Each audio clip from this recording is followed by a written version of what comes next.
We're live broadcasting live from New York today. Today is a beautiful Thursday, 27th day of January, 2022. All right, this morning I have a few clips that we're going to listen to before we proceed. The first these clips are very long actually, so I'm not really going to be able to take all of them completely, but the one that I will take next was our speech by our late Ojukwu, Commander-in-Chief at the time, and Ojukwu, he went to Ivory Coast, and then he made a broadcast that was very interesting. And for those of you who were not born at the time, that just came in, I said it yesterday, I made reference to all of you, that most of you are those kids that died of kwashiorkor, so you were not grown enough. Now you are grown, you are a man, we want you to listen to it attentively. I'm going to have to read it out for you. Like I said before, it's quite a long one, quite a very, very long one, but I'm going to try, to summarize it as much as I can. All right, this is Ojukwu's speech in Ivory Coast. 3 days ago, I left the Republic of Biafra with certain members of my cabinet as a result of a decision taken by the cabinet in the interest of our people's survival. I want you to pay particular attention to this speech because it has to do with what our leader Mazi has said over the years about what happened in Biafra. How they divided us in order to subjugate us to slavery, which they think they have succeeded in doing, but God knows they have not, because the struggle will continue. Generations upon generations will continue this struggle until Biafra is actualized, whether they like it or not. Since my departure, I keep reading, it says, since my departure, events have moved with such breathless speed that friends and foes alike have been left not only bewildered, but confused. The same thing that's happening. Our leader is incarcerated. They try to see what is going on. People are talking. It is therefore necessary for me to address these words to the international press in order to keep the record straight and in pursuit of the object of my leaving the Republic of Biafra. This is Ojukwu when he went to Ivory Coast, when he left. I remember it very well. I was in the army. It is necessary in order to understand events that have led to the drama of the past few days to look back at the origin of our conflict and conduct in this war. Biafra, once the eastern region of Nigeria, listen to that. Biafra, once the eastern region of Nigeria, was one of the three sovereignties that bonded together to form a federal republic of Nigeria. Three of the reasons which made these sovereignties bind themselves together were: number one, mutual protection of the property, hence the fundamental human rights entrenched in our constitution and the arrangement made for the joint control of the police. Two, sovereignty against external and internal threats, hence the responsibility of the central government for defense. Number three, the promotion of international trade and good relations with sovereign countries, hence the assignment of exclusive responsibility to the central government. During the course of our first experiment in nationhood, it was clear that the federal organization had neither the will nor the desire to maintain that unity of purpose for which the federation was founded. In 1966, it became clear that the central authority was unable and unwilling to fulfill the terms of which it was established. Right under her nose, the people of eastern Nigeria, now Biafrans, were subjected to such an act of barbarism, such atrocities that gave clear indication of a genocide that was to come. The people of Biafra, in full consultation and believing that the only guarantee for security lay in the assumption or resumption of the sovereignty mandated me to proclaim their territory the sovereign and the independent Republic of Biafra, and to take up arms, if need be, to protect the lives and the property of our people, and the independence was thus proclaimed. He had a mandate. Listen to it very attentively, because everybody is blaming him for the war. Everybody is saying Ojukwu started the war. Listen to this. On July 6, 1967, the federal forces crossed the boundaries of Biafra and attacked her defenseless population. Our people, in the face of such aggression, had no alternative but to defend themselves as best they could. The war that ensued has continued from that day with unabated fury until today, when we find that because of certain limitations, we are no longer able to offer formal military resistance to the Nigerian aggressors. For 3 years, we have fought against overwhelming odds.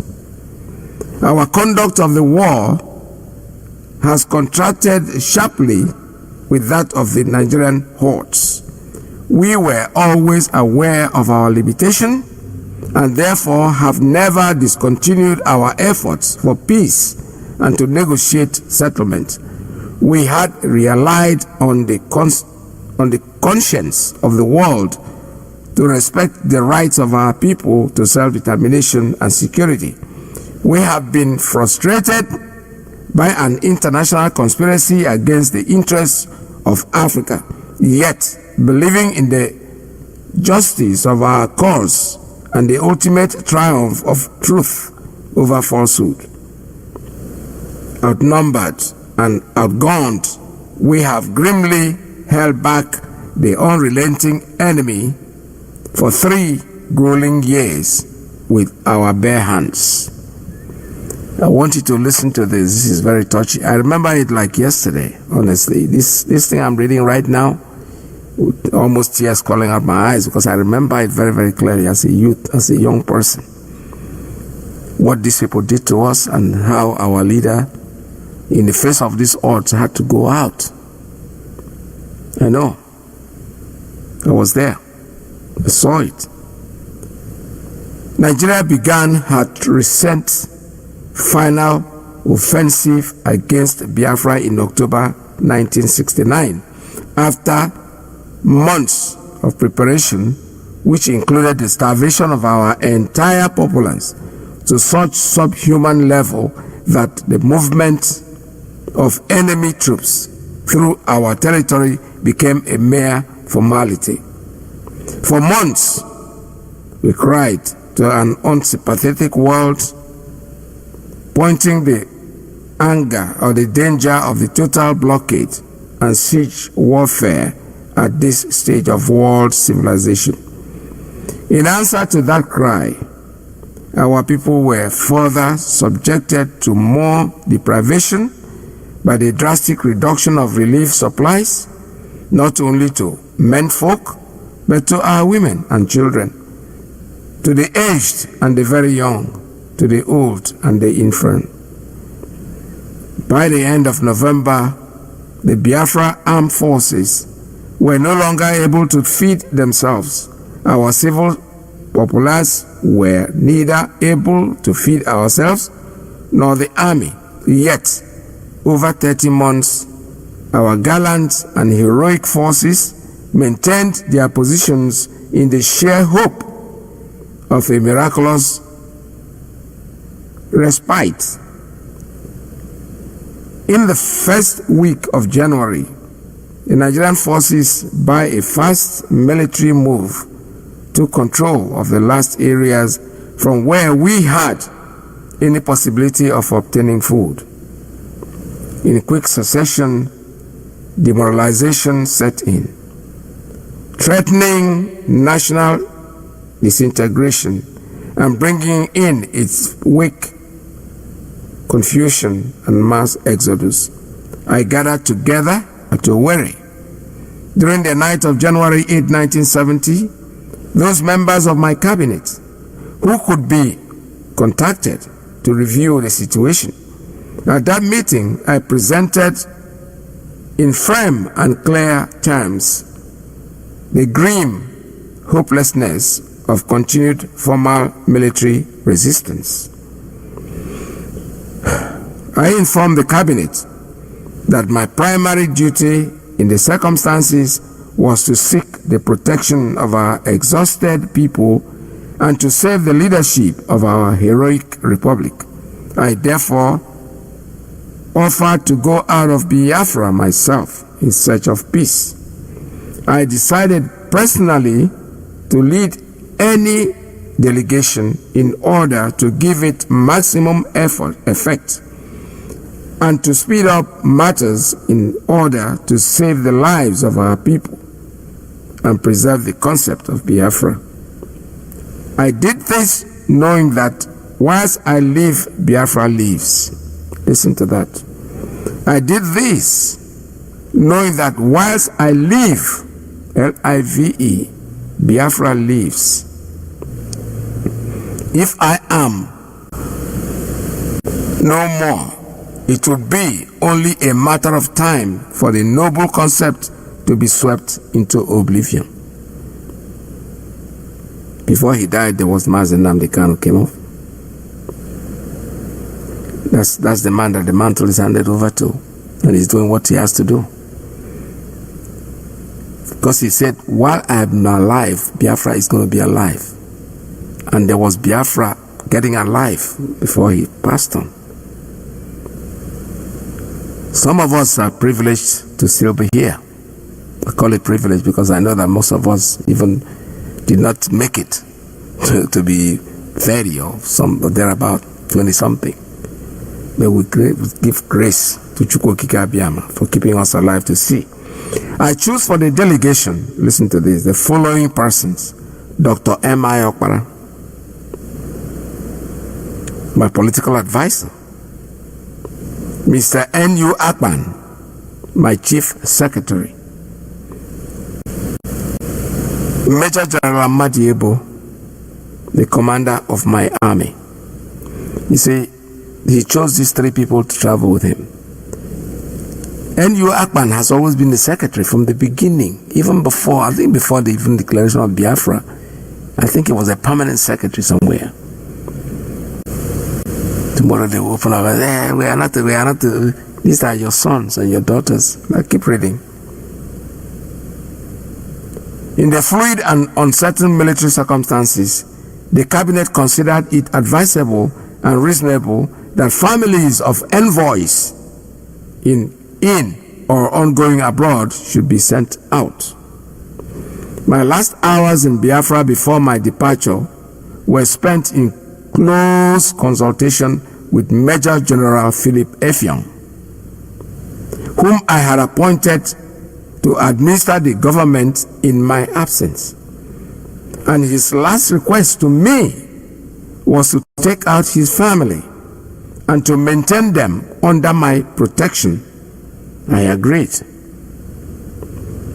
Since the departure of the delegation from Biafra, we have remained faithful to our mandate.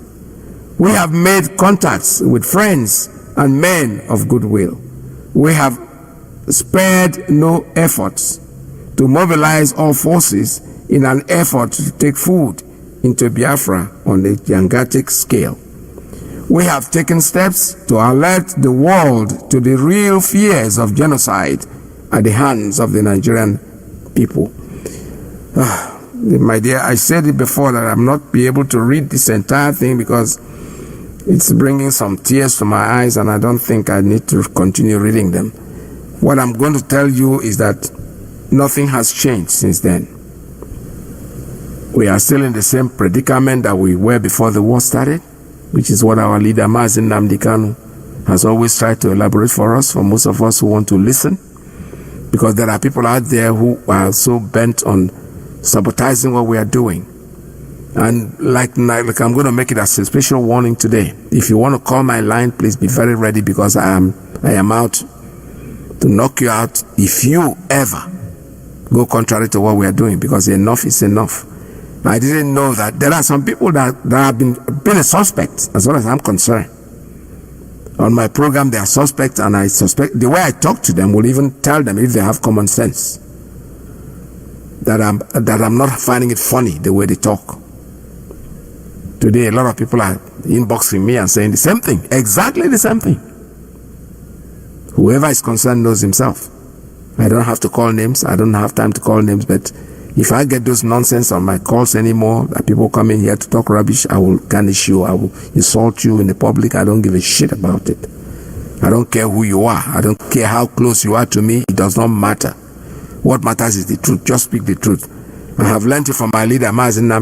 I don't have any permanent friends. If you fool yourself on my program, I will discard you like an idiot. So let's listen to Mazi, because this, what we have just listened to, was what Ojukwu said when he went to Ivory Coast.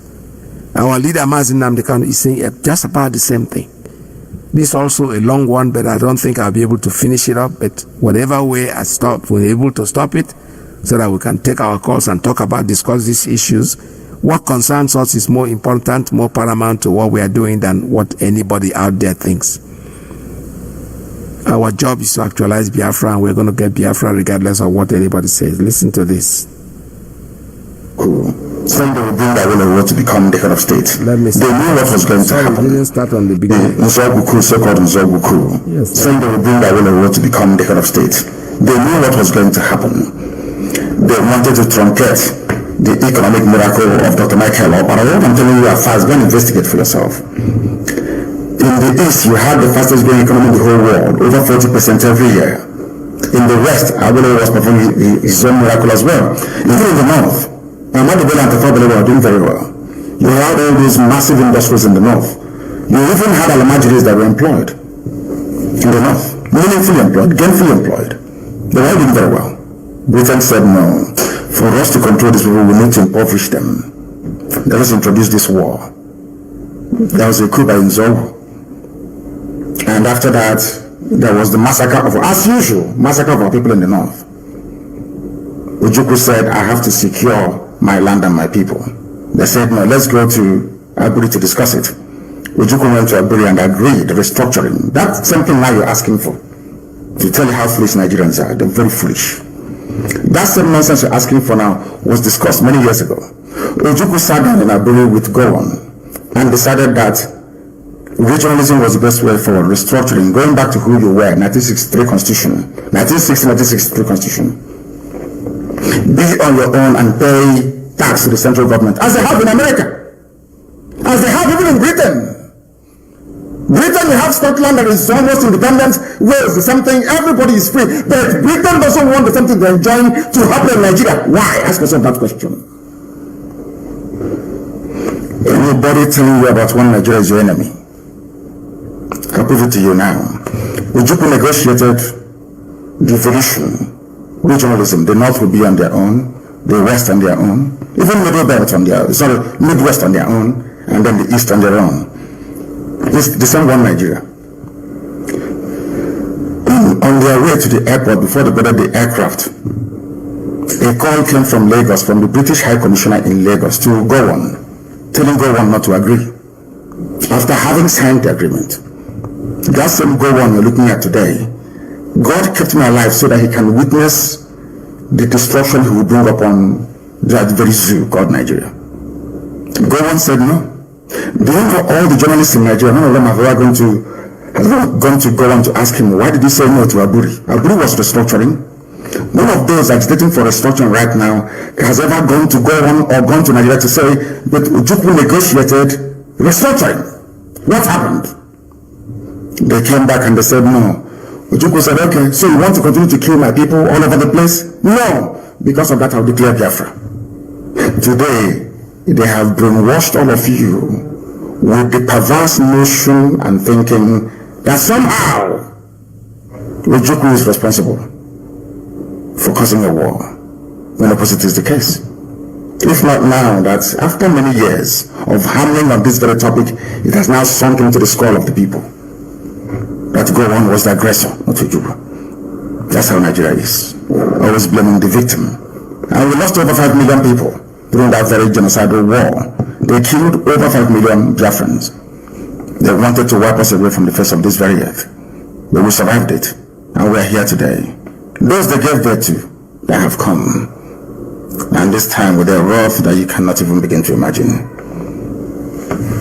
And Biafra must come. It must come.